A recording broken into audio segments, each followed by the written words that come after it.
Hello and welcome to this video lecture for Chapter 12, Managing Disruptions to the Plan, Issue and Change. Our agenda for this lecture is two main things. One is managing project issues, and the second is managing project change.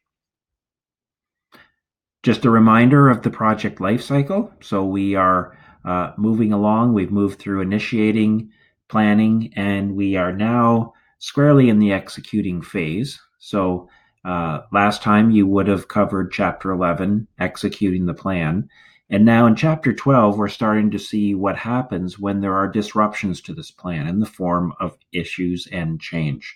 So let's see what that's all about in the next few slides. Okay, managing disruptions to the plan. Well, in a perfect world, the project would unfold exactly as planned. You saw in the previous chapter that we had our plan and then we did what was in our plan.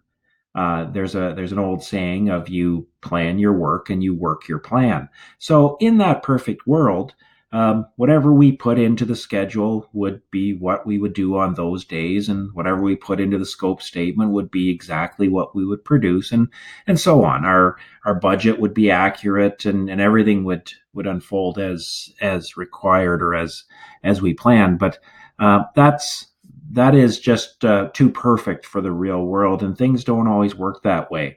So unfortunately, the world isn't perfect, and instead there are almost, and for a large project, effectively always unexpected problems, or what we refer to as issues that inevitably occur during the execution of a project.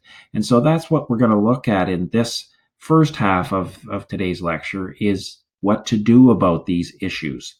There are also usually requests for changes to be made to the previously agreed upon project plans. At the end of the planning phase, that's when the plans become formalized, and then we move on to the executing phase. So after that, sometimes new ideas come into people's minds, and there are things that we or the stakeholders want to change, and so we need to have a way of handling those requests for changes. And that's the second half of today's lecture. So in order to successfully complete a project, both issues and changes need to be effectively managed. We cannot just assume they're not going to happen, or B, ignore or not handle them effectively. So this is that's really the purpose of today's lecture.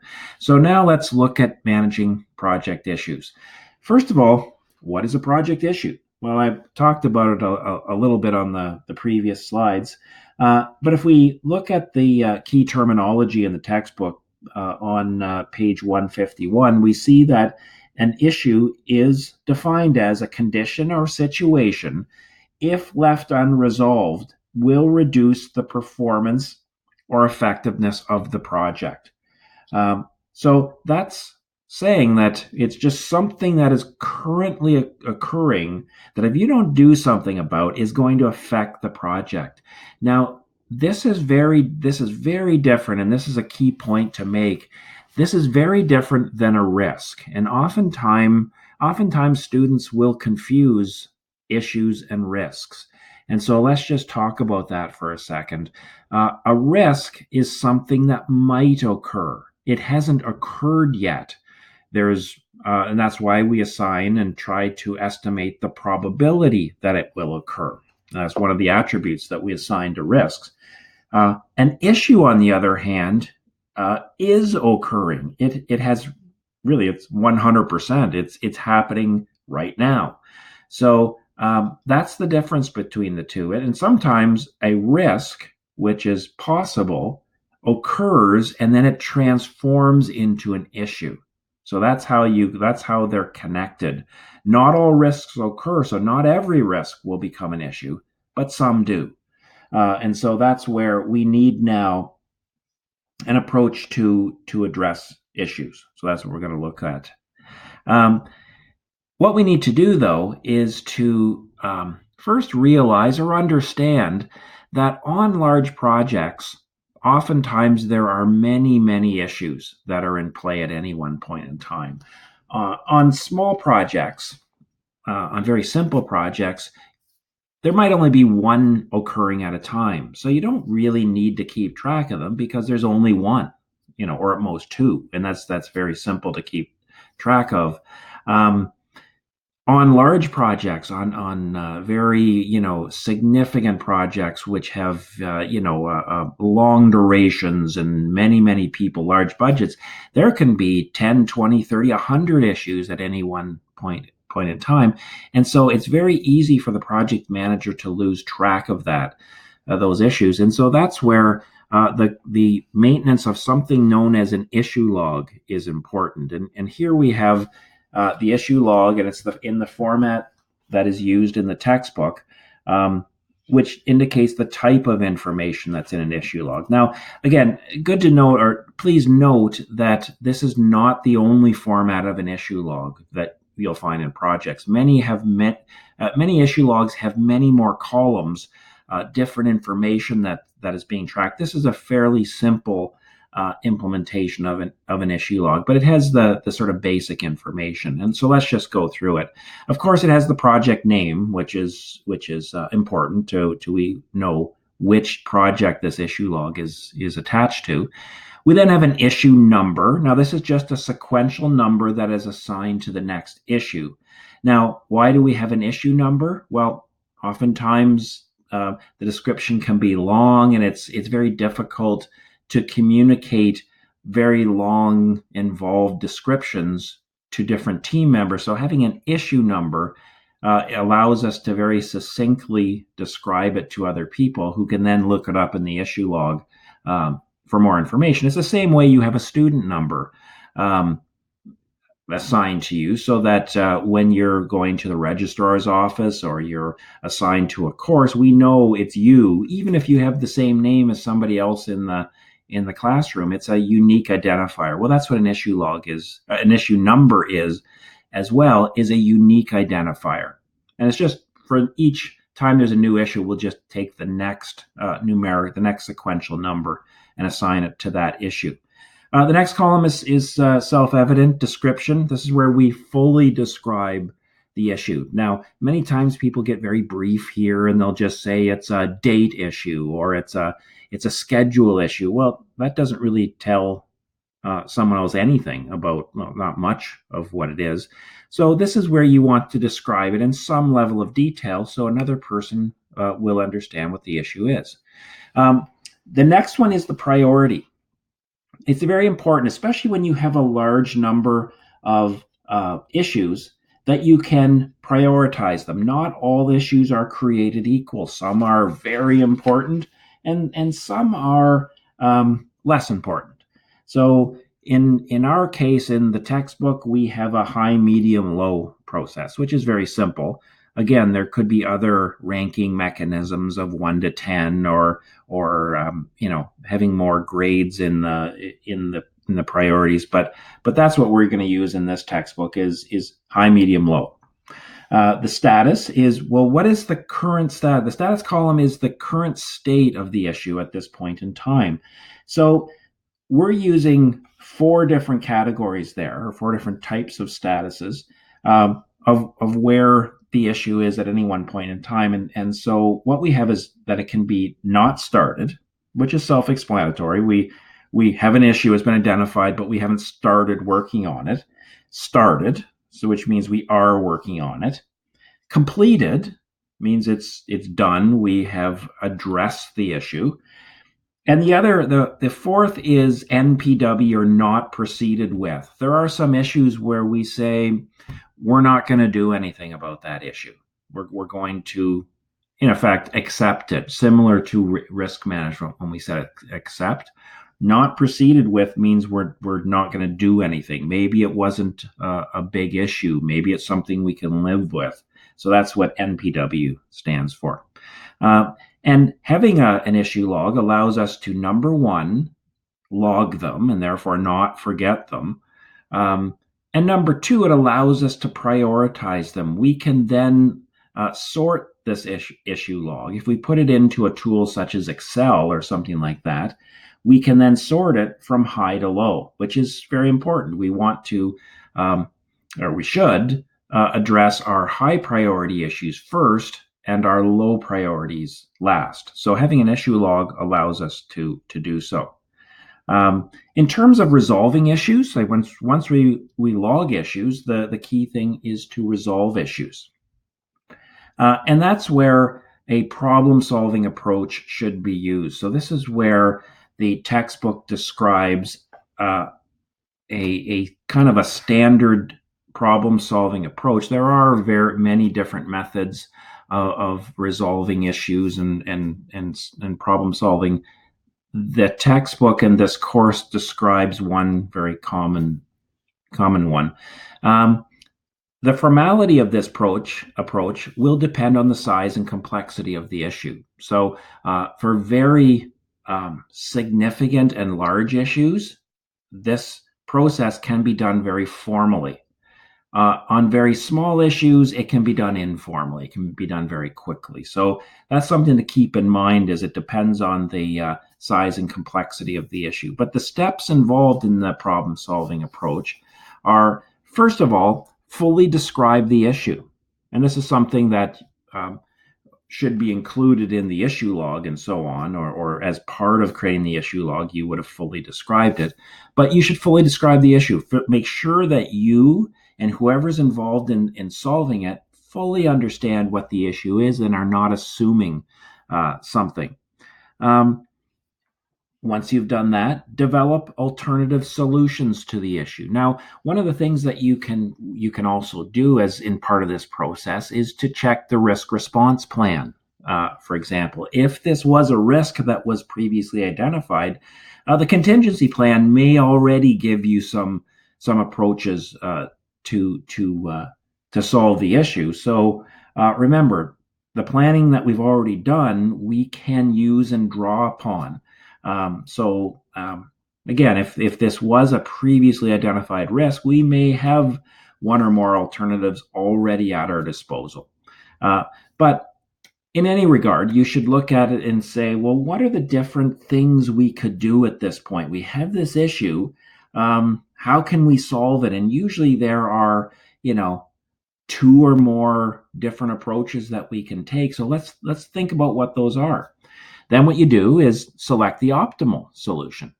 Determine, which one of those would be best. And then finally, the fourth approach would be to implement the selected solution. So hopefully that's kind of common sense of going through those steps. But a lot of times when issues occur, oftentimes people are stressed, they're overworked, they're busy, and sometimes they'll just jump immediately to step 3. They'll just, pick the first thing that comes to mind and solve it that way without going through 1 and 2. And that can lead to suboptimal solutions because the first thing that comes to your mind may not be the best one. So that's where this process of going through these 4 steps really can be helpful. Now, a little bit more on selecting the optimal solution.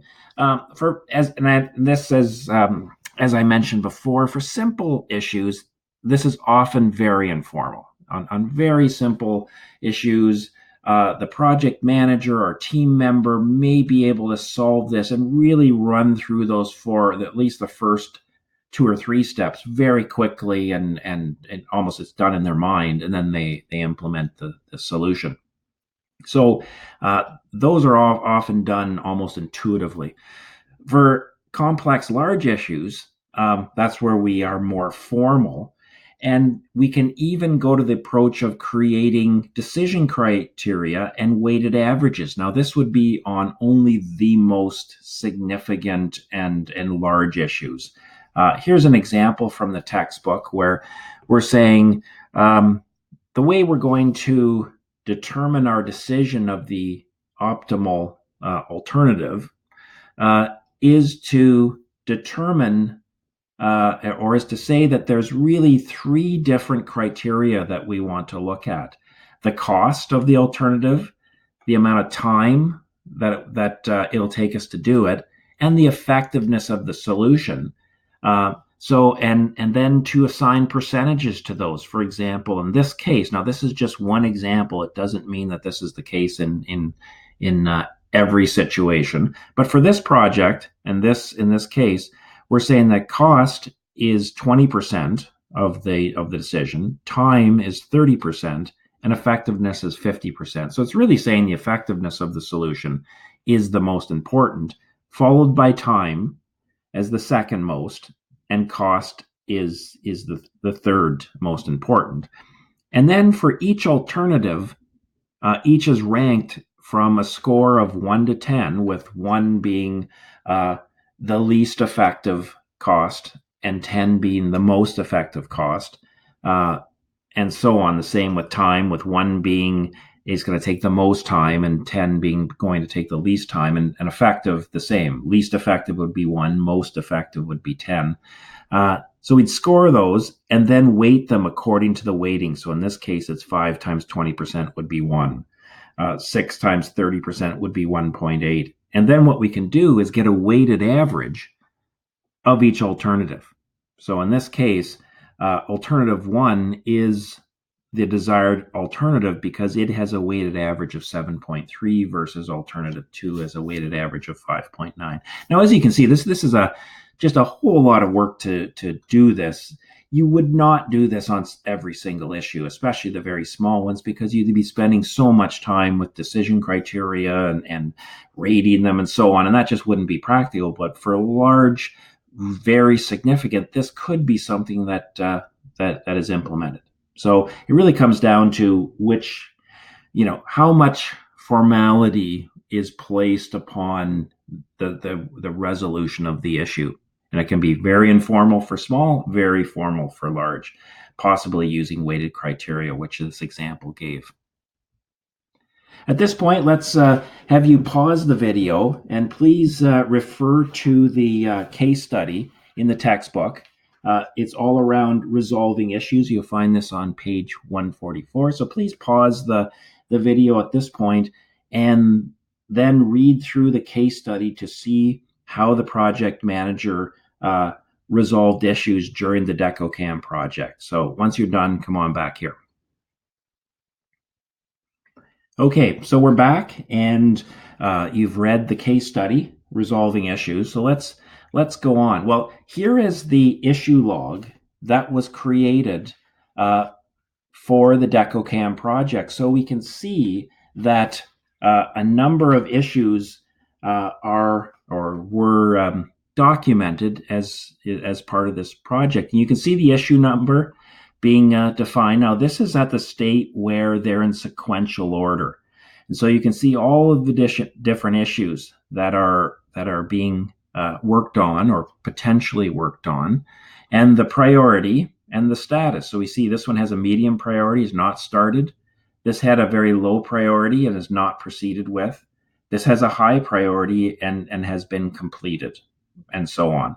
You can also note that within the description, again, this is part of the methodology of this issue log, is that updates are included as bullet points. So you can see for this one, for example, the one that started, the demo version from the development project team is late. You can see that what's been documented so that we are communicating to everyone involved what's going on for this issue. What's been documented is that Sophie, the PM, requested more information from the project manager of the development project team. Sarah will consider alternatives once this information is received. So that's why it started and not completed yet, because we're waiting on information, but that's documented in here, which keeps everybody on the team up to date. Now, what could be done with this issue log is to make it even more useful would be to sort this column from highest to lowest, so that this high priority would come to the top, this low priority would go to the bottom. And so that's something we could easily do if we were to have this, put this issue log, if we were to implement it into Excel or a similar tool. Each one of these issue logs or issues within the issue log, we would use the problem-solving process to solve them. So each one of these, as they were resolved by the project team, again in order from high priority to low priority, would be run through the problem-solving process. Okay, so let's move on to part 2, which is managing project change. So this is the second half of today's lecture. So project changes are different from project issues because changes are something that may be done. It's some new information that's being brought forward. So whereas issues happen, they occur almost on their own. And not completely on their own, because they're caused often by the project team or stakeholders and so on. But project changes are requests for, hey, let's do something different. So that's something to keep in mind, is that they are just a different thing that's occurring. Now, the challenge is to develop an approach to consider possible changes and determine those that should be made and those that should not be made.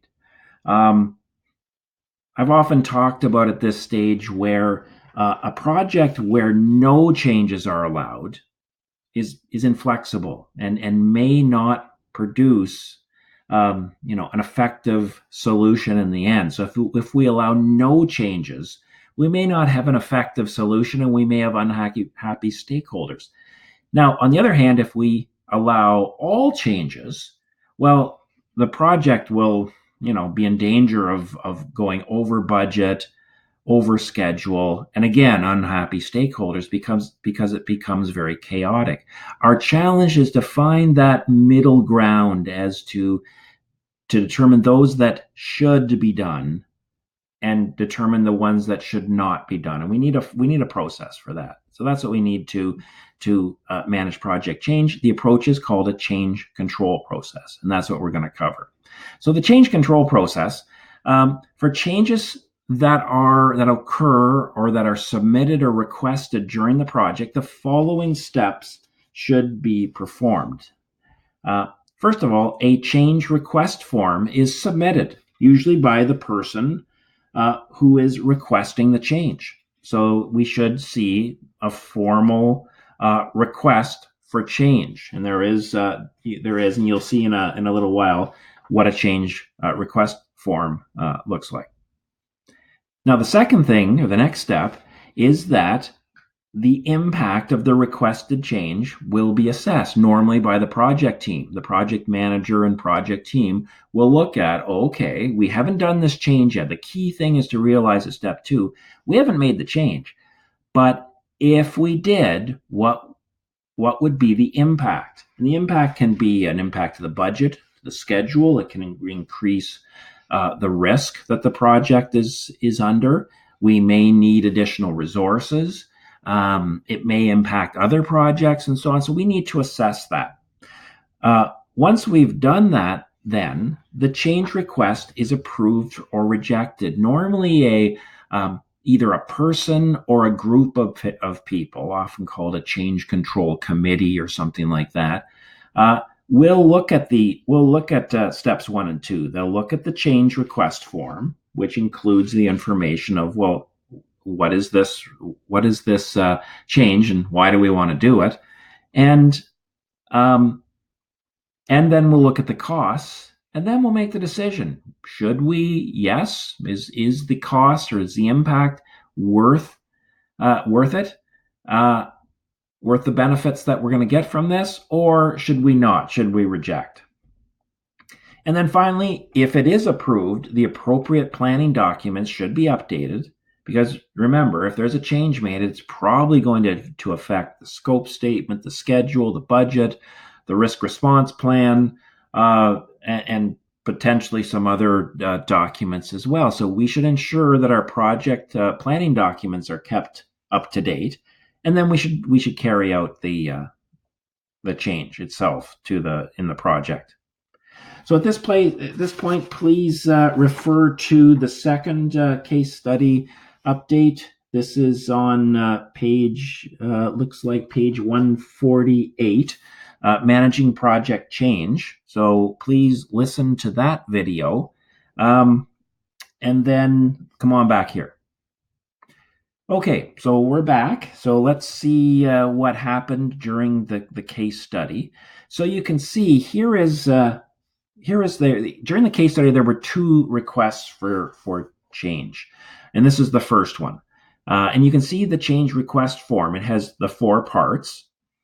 It has four parts. The first part is a description of the requested change. So in this one, this change was requested by Chris, and he was asking that the trade show giveaways resemble a picture frame rather than a postcard. So that was his big idea.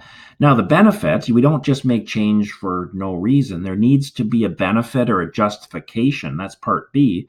A picture frame would more accurately demonstrate the benefit of the DecoCam software. This was Chris's opinion. It would allow the user to take outstanding pictures that would subsequently be framed. And so there was this idea that a frame's better than a postcard, because it was sort of suggesting a travel theme, which is unrelated. Part C then is the impacts to the project. This was completed by the project team, who would involve team members as required. So what they determined is that it would not change the project schedule or the amount of work. However, but it would say that a supplier could produce a card that would resemble a picture frame, but that the unit cost would increase from $1 per unit or per card to $1.20. For the 2,000 cards that would be ordered, there is a $400 increase to order the cards. So no change to the quality and no change to the risk. So that's the impact. Part C defines the impact. And so a project change committee was assembled, is assembled for the DecoCam project. And they looked at this change and they approved this request. They thought, you know what, for $400, that's a good deal. It's a good idea. It's not too much impact to the project, and so let's do it. So we see here's an example of an approved change request form. Now the scope statement would need to be updated to say it's a picture frame, not a postcard, and so on. And the detailed budget would need to be updated and so on. But then now things would move on, and the project would start to create a picture frame giveaway. Here's the second change request form. This one came through somebody outside the project team, Zoe. And her idea was to develop a modified version of the DecoCam version 4 software to be used in the trade show multimedia demo. So instead of the previous plan was to create kind of a mock version of it, Zoe's idea was to actually modify the software that could be used, like a special version of DecoCam. So it was actually the real software that would be running. The benefit that Zoe indicated that the modified version would have restricted functionality, but would allow the user to fully experience the system rather than using a simulated slideshow application that is currently being planned. So they say it'd be a better user experience. Now, the team looked at it, part C, the impacts for the project, was that the modified version of the software could be completed for $6,000. So the amount of systems development and testing and so on was costed out to be $6,000. No change to the project schedule. They thought they could do it within the existing schedule, but they did assess that there'd be an increased risk that the new software contains errors that could become evident during the trade show. So because it's software, because it's a new version, there was the identification of an increased risk that at the trade show bugs would occur in the software. So the project change committee looked at this and they said, yes, we like the benefit, but it's a little too much cost. It's a 10% increase in the budget. Plus this risk was probably of concern. So they decided not to go ahead with the change request. So you can see that between these two, request number 1 was approved, request number 2 was rejected. And that's what happened. That's the purpose of change request. A change request process is to filter through the changes and to pick the ones that we want to do that'll help the project, reject the ones that perhaps will not help the project or will hurt the project. So that's there's another example. There's the references for this slideshow, and that's it. And thanks for watching.